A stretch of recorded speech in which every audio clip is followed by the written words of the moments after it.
Bismillahirrahmanirrahim. Ey iman gətirənlər! Nə üçün siz etməyəcəyiniz şeyləri danışırsınız? Etməyəcəyiniz şeylərdən danışmağınız Allah tərəfindən böyük nifrətlə qarşılanır. Şübhəsiz ki, Allah möhkəm bir divar kimi səf-səf düzülüb onun yolunda vuruşanları sevir. Saf surəsi ayə 2 və 4. Əgər bir söz deyirdisə, onun arxasında dayanırdı və o sözə əməl edirdi.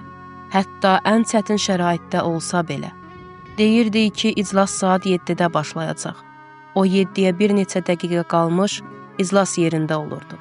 Amma əksər dostlar gecikirdi və gecikmələrini əsaslandırmağa çalışırdılar. Əli bu cür məsələlərə çox diqqət edirdi. Elə vəsiyyətində də Qur'anın bu göstərişinə işarə etmişdi ki, əgər bir söz deyirsinizsə, mütləq ona əməl edin.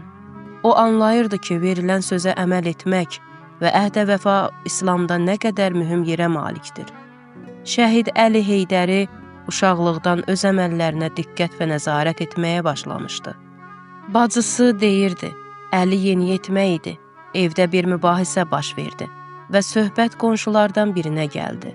Bu qarışıqlıqda Əli ev geyimi ilə həyətə çıxdı və Tehranın qarlı və soyuq vaxtında velosiped sürməyə başladı.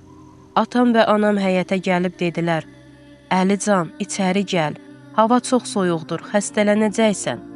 Əli dedi, siz qeybət edirsiniz, qeybət etdiyiniz müddətcə mən otağa daxil olmayacam. Nəhayət o qədər israr etdi ki, atam və anam dedilər, yaxşı, gəl, biz artıq davam etməyəcəyik. Mən balaca ikən Əli mənə deyirdi, İsfahanlılar və türklərlə bağlı zarafat edəndə onların hamısından halallıq almalısan, çünki hamısından danışırsan. Buna görə də öyrəndim ki, heç vaxt bir şəhərin insanları haqqında pis danışmamalıyam. Deyirdi, qeybət etmə. Mən deyirdim, qeybət etmirəm, düzünü deyirəm. Deyirdi, əgər düzünü deyirsənsə, bu qeybətdir. Əgər yalan deyirsənsə, bu iftiradır. Bu sözləri dediyi vaxt o hələ məscidi tanımırdı və mənim də yaşım az idi. Sonralar Ayətullah Haqşinası tanıyandan sonra bir anda mənəviyyatda elə bir yüksəlik yaşadı ki, heç kim ona çata bilmədi. Əli daim əməllərinə nəzarət edirdi. Evinə gedəndə əsas küçədən getmirdi. Yolu uzadırdı. Təəccüb etdiyimi görəndə dedi, o küçədə hicabı düzgün olmayan bir neçə qadın həmişə oturur. İstəmirəm gözüm onlara düşsün. Əli xəttatlıq və rəssamlıqla məşğul olurdu. Sonralar şəhidlərin şəkillərini kətan üzərində çəkməyə başladı. O şəhidlərlə danışırdı və onlardan nəsihətlər alırdı. Hətta bəzi şəhidlər ki, Əli onların şəkillərini çəkmişdi, ona heyrətamiz şeylər demişdilər. Özü deyirdi, şəhidlərlə danışıram və onlar da mənimlə danışırlar.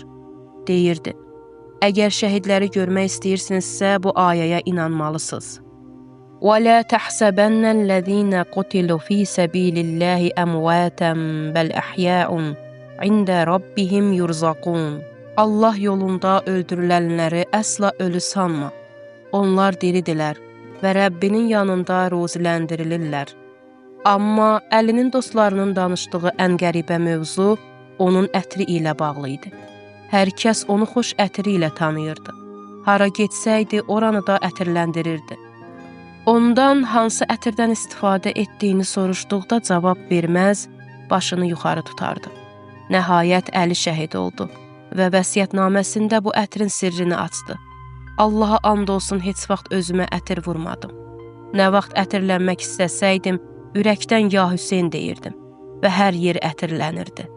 Özünüz üçün Allaha tərəf getmək yolunda bir müəllim seçin və ancaq eşitdiklərinizə əməl edin.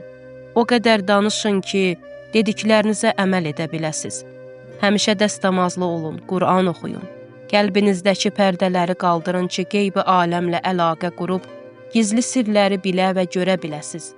Baxışlarınıza nəzarət edin ki, İmam Hüseyn əleyhissalamı, imamları və şəhidləri görə və ziyarət edə biləsiz. Hüseynin ətrini və məhəbbətini duya biləsiz. Dilinizlə qeybət etməyin, iftira atmayın ki, Mövlanızla danışa biləsiz.